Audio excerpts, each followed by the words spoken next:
Ako. Si John. This is John Paul Sr. Ako. Si John Paul Sr.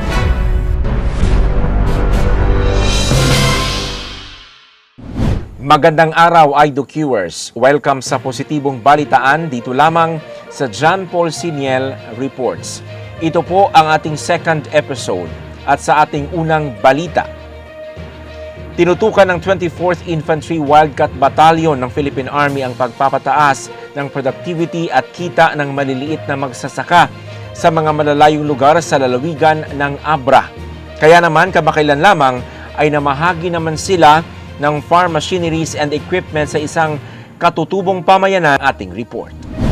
Umabot sa 48 kabahayan sa Sitio Talipugo, Barangay Bunig, Lacob, Abra ang nakinabang sa mass turnover ng farm machineries and equipment na binubuo ng dalawang mini rice thresher with blower, dalawang J&J hand tractor with Yamada diesel engine 8 complete set, 20 pick matok, 20 shovel at 20 piraso ng wheelbarrow mula sa Jaime V. Ongpin Foundation Incorporated.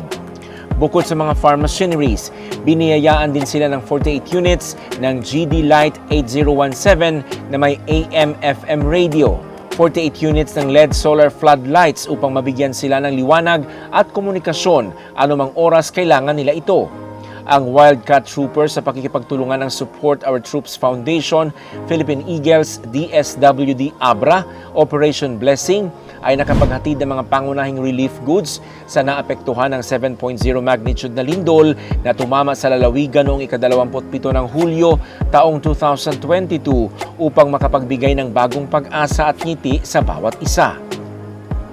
Kiwak kadagiti naidandanon nito ilini nga Talipugo nga tulong ti gobyerno panggunaan kadagiti kaming ti Philippine Army kin kapulisan kin dagiti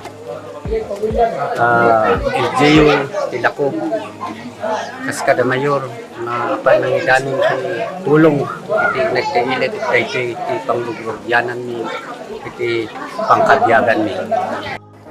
Sa tulong ng Tactical Group Operations 1 ng Philippine Air Force na nakabase sa Laucan, Baguio City, matagumpay na naihatid ng tropa ang mga family food packs sa Lacob, Abra gamit ang dalawang S-70I Black Hawk helicopters.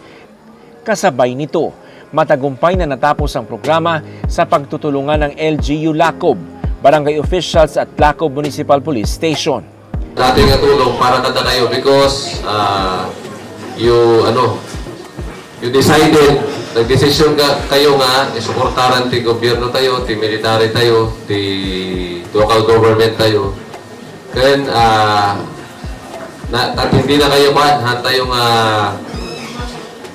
suportahan dato'y communist terrorist organization. So, kaya't kukuma nga hantayo agpa-recruit, no? Hantayo nga nayunan ti problema tayo. Okay? Hantayo nga nayunan ti problema tayo ti NPA. Hantayo ko mga ma-recruit dagitoy anak tayo bubing, no? Agadal kayo laangan, agbirok kayo ti napintas nga trabaho, no? Tapos makatulong kayo ti Talipugo kan ti Lacob. Ang aktibidad na ito ay naglalayong ipakita sa mga IP community na tapat ang gobyerno sa pag-angat ng kanilang buhay at sa pagkamit ng pangmatagalang kapayapaan at kaunlaran sa Lacob, Abra. Manatili pong updated sa ating YouTube channel at Facebook page para sa mas nakaka-good vibes na mga impormasyon at dokumentaryo. Sa Diyos po, ang papuri at kaluwalhatian. IDOQers, karapatan niyo pong malaman ang ibang katotohanan dito sa John Paul Sr. Reports. Ako. Si John. This is John Paul Sr. Ako. Si John Paul Sr.